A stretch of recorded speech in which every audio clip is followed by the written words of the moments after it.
Hello friends नमस्कार जय जगन्नाथ आपण मानक मो यूट्यूब चैनल को स्वागत जनाऊँगी। आपण मैंने केमती अच्छा आशा करें आपण मैंने समस्ते भल थे मुझे भलरे अच्छी।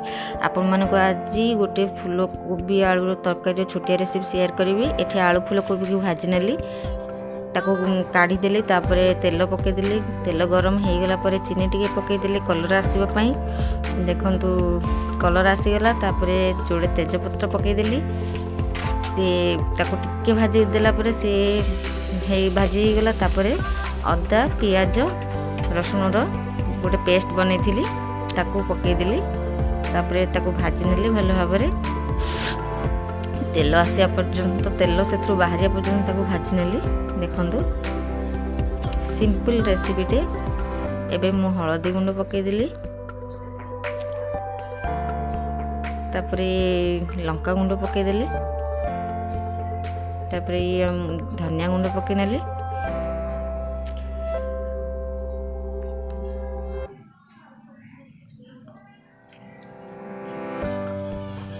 तापर स्वाद अनुसार लूण एठी पके नेची। देखंतु आपण माने भी स्वाद अनुसार लूण पके नेबे मोर आवश्यक जति मु सेति पकेली तापर एठी मु एबे जीरा गुंड पके नेबी तापर ताको भल भाबरे कषिबी मसला रो तेल बाहरिया पर्यंत आपण कषि नेबे। देखंतु एठी भल भाबरे कषि नउची सिंपल रेसिपी टे आपण मन को शेयर करूची। देखंतु एबे मसला मोर हेई आसलानी मसला रो तेल बाहरी गलानी ताको तेल बाहरिया पर्यंत आपण भल भाबरे कषि नेबे। एबे मु अल्प पानी से टिके मिसई देली देखो तब एबे मु ताको भल भाबरे कषि नेली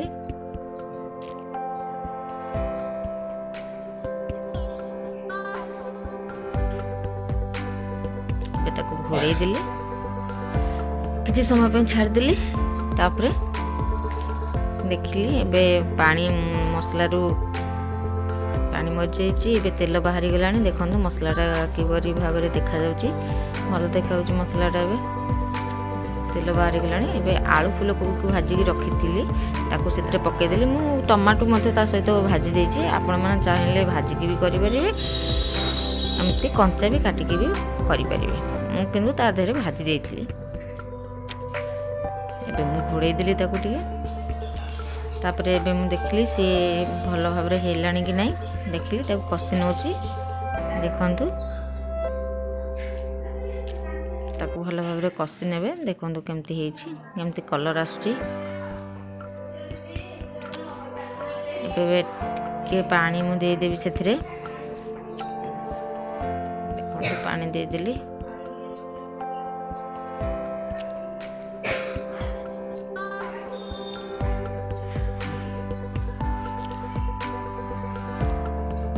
पानी दे दिले तापर मु ताको घोड़े देबी।